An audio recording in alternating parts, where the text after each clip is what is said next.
We are excited, I'm excited. My hairband's just fallen out. I'm gonna go David Ginola on you. It's Sunday.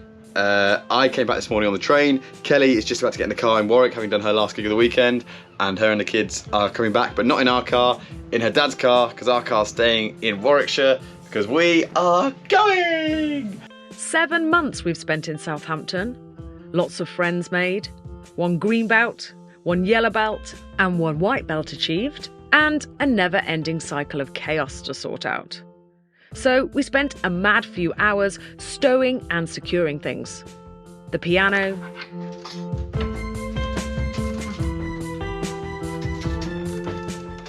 the dinghy,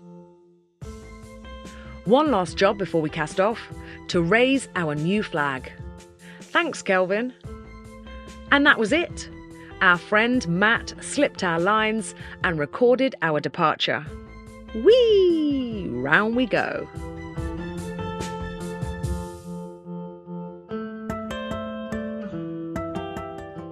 It's a bit rainy. I also realised we forgot our flag. Oh, our ensign out. We've got the important flag, but the flag that's like a legal requirement we haven't got. But we're finally free. We've left the stinky Itchen. Well, almost. We're at the mouth of it now. We're literally leaving the diesel and plastic filled Itchen right now. The River Itchen is filthy. It's been our home and we've loved the people, but we're definitely glad to be leaving it behind. We want to go swimming. Should be smooth sailing from here, boys. It wasn't smooth sailing. It got so bumpy that the dinghy started moving around. Plus the catches on the drawers came loose and spewed their contents outwards. We also went from a zippy 9.5 knots with the tide to a painfully slow just over 2 as the tide turned and the wind slapped us in the face. So our plans were altered and we sought refuge in Cowes. This gave us the chance to reset. The following morning, Tilly fixed the drawers. Okay, so I've just changed the screws on this because they were too bulky. Because these were the screws I was using. So this bit it would fit in the hole, then this bit wouldn't, so it's stuck out. So then this wouldn't close. And I've just changed the screws something better, and we're seeing if this works now. Will it? Yeah, now it works. And we sorted the dinghy. The dinghy was slipping around all last trip, so we're trying to fix it, rectify that situation. It also gave us the opportunity to fill up with diesel. An exciting moment. We normally fill up the diesel from inside through the holes in the deck. Yeah, I'm ready. For the first time, we're actually using the actual filler caps, and I'm on leak check. No leak at the top, so it's going in that pipe there, and that's the breather next to it, which is filthy. That's bone dry. It's good. We're leaning right over the port. There's no doubt about it. That tank, we've just put 250 kilograms of weight on the boat, on the port side, full of fuel. But the good news is it didn't spill anywhere. So that's good. And we were off. Here are some of the things we like to do on passage. Eat food, play games. We were finally going to leave the Solent. The plan was to get to Swanage, and if things were going well, then we'd continue on. We had Torquay in our sights, as my cousins lived there. However, the wind was very much on the nose, meaning that in order to go forwards, we had to zigzag our way out. We'd also passage planned on the fly, and the tide was against us. But we did eventually make it to the Needles and out of the Solent. Look at this breaker. We're just leaving the Needles channel. But can you see? I've never seen it so clear. Like, if we carried on the tack we were on a minute ago, before we put the tack in, we could have gone straight over the top of that. And it goes down to about 2 meters depth. They might have just cleared it. We had a beat or so tide. But it's just incredible, look at it. So literally the sea state just changes. Big shallows there, all the way up to Hurst Castle. Goodbye Isle of Wight. You can see it from both sides here. We crawled in and dropped anchor in Swanage Bay.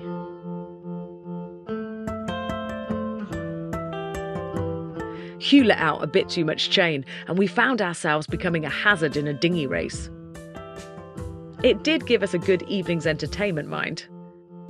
But, as with the last time we anchored here, a very bumpy night's sleep. It's 5 a.m. and it was a really rolly night's sleep. Hugh didn't sleep at all. He said I kept kicking him. I was like a rabbit running up a hill. I think it's because we kept rolling. And it's not even that rolly. Anyway, the choices were we stay here, but I'm not a big fan. Not a big fan of Swanage. I don't know why. It's very lovely. It's just every time I've been here, it's been really rolly. So anyway, we're going to do a big one. Get to Torquay area, and then hang there for a week. That was the plan, but as so often with sailing, plans change. The wind was still on the nose, and the tide wasn't in our favour either. We decided to divert to Lulworth Cove. But first we had to get permission from the Navy, as you have to pass through a firing range to get there. The Royal Navy aren't answering.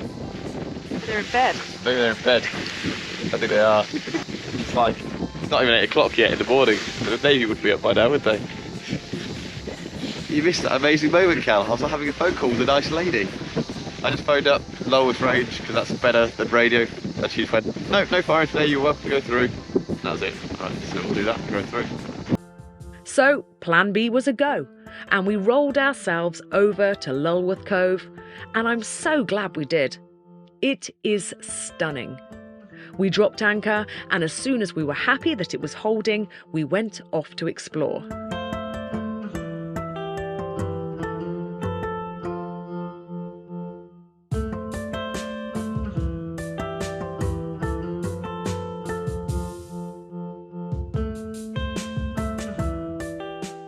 The higher you got, the better the view. It gave us a quick peek at the notorious Portland Bill that we would have to tackle in the coming days. Massive bit of land, looks like that's probably about the same size as the Star Destroyer as well.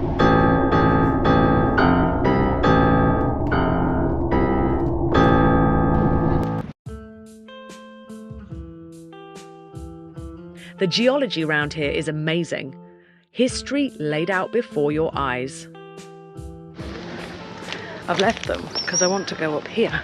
I wanted more, so as the family frolicked in the sea, I had a tip-off and went off in search of the Durdle Dor.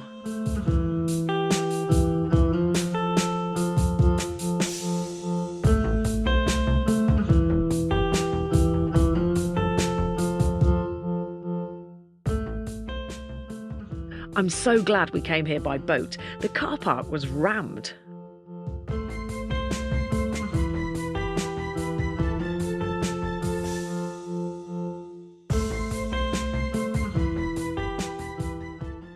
I was not disappointed.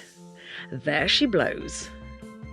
I went back to the kids, who'd been waiting patiently for me to buy them an ice cream. Speaking of which, if you guys fancy buying the kids an ice cream, you can now do so, as we've set up a page on Ko-fi. See the link in the video description. Back to the boat and to an even rollier night's sleep than in Swanage.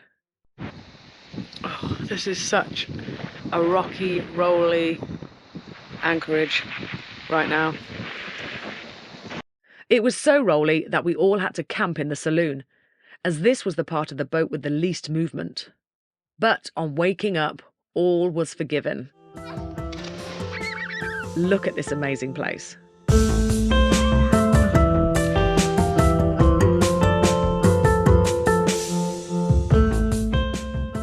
With a lap of the boat done, it was time to brief the crew. So 10.5 hours, just under 60 miles, and each one of these numbers, apart from number 3, is what I think should be about an hour apart. I've just estimated it, okay? But you see this map here, it shows you what the tides do every hour. So that's that bit of land there, see? So using that, I've drawn this little graph here, 12 o'clock, which is going to be in 20 minutes time when we leave. The wind is going to be going 8 knots in that direction. The tide's going to be going with us. Yeah? So you can see how there's a little bit here in the middle of the afternoon, which is trip point 8, it's going to be 7 o'clock tonight. Between 7 and 8 o'clock tonight, we're going to go virtually nowhere because we've got no wind and no tide. Which is why it's calm, so we can de-story. That might be when we do story and tea time, yeah? We'll see. And then also, you know what's going to be close hauled? Do you remember what close hauled is? You go. Yeah, go as close as you can to the wind. Well, all morning the wind's going like this, where my pencil is. Yeah. Yeah, but it's actually going like that. So we should hopefully sail down here, and then sail back up to there, and then later on this evening the wind's going to be doing that. So that's why we can change direction and sail like that. The solar array had to be put away and the engine checks carried out. Dripping. Is this foreshadowing? Foreshadowing. Well, it's right on the middle line. It's fine. Then, anchors away.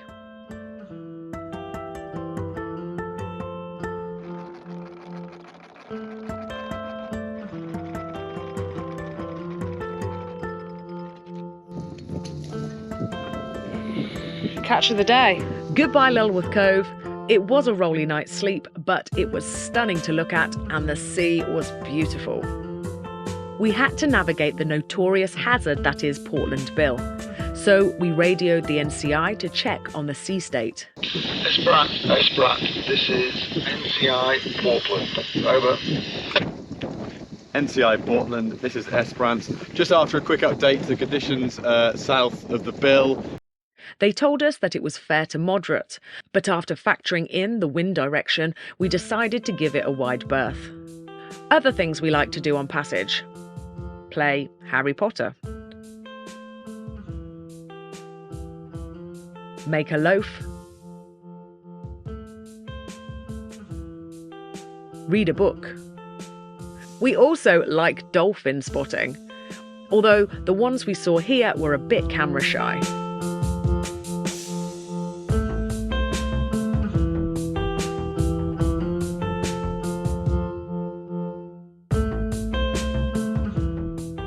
We had an absolutely stunning passage. Now, Hugh likes to fiddle. Most cruising and racing sailing yachts have their foresail sheets, that's the rope that controls the front sails, running through a block, the position of which is adjustable to suit a particular sailing angle or reef. We are missing this on Esperance, something that has been bothering Hugh for a long time. So, on this passage, he had time to mess with a prototype solution. And given its simplicity, it worked rather well.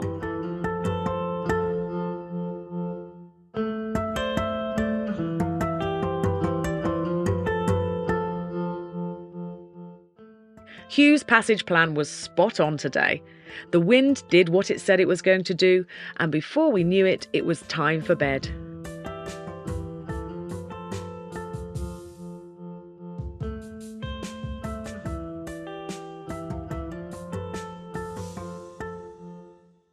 When we woke up in the morning, we were delighted to see some old friends.